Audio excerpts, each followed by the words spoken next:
down to our very last diamond, and when you hold it up, there's a little bit of an overlap, which is okay. But this is once again why we want to make sure we're doing this in the back and not in the very front.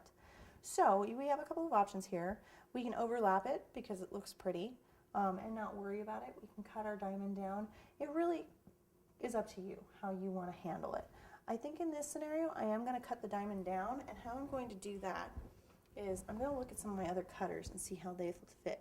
And if you notice, actually this is the cutter for the top tier. It fits perfectly. So all I'm going to do is just cut it down. It's going to make a smaller diamond where the edges come together, and that's going to be just fine. It's still going to look great.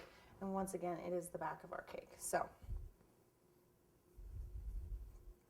here we go. We've gone ahead and cut that down. Line up our edges, 1 and 2.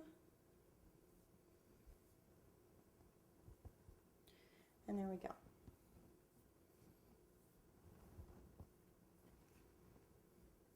Once again, it really comes down to your preference. If you want it to overlap, as long as the edges are clean, it's going to look great. If you want to cut it down, as long as your edges are clean, it's going to look great. So now we're going to go ahead and repeat the same thing on our top tier, and then we'll get to our piping.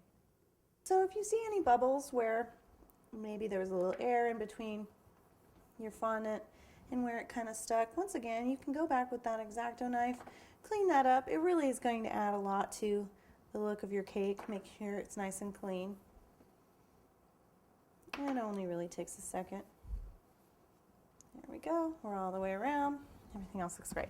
Now we're just going to repeat the same process up here at the top.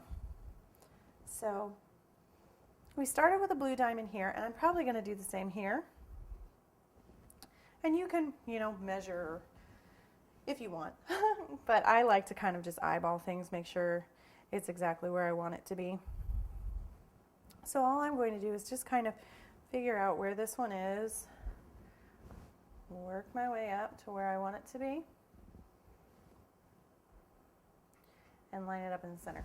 Now, these top ones are not don't go all the way from the bottom to the top like our bottom, like the diamonds on our bottom tier. So on this one, you just want to make sure that it's nice and even in the middle. Remember, you are going to have a bead border there, so it's okay if it doesn't go all the way to the bottom.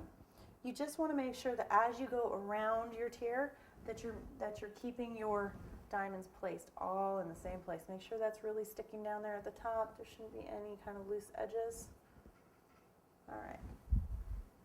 And then we're going to keep going the same way we were before, making sure we work out from the front around to the back.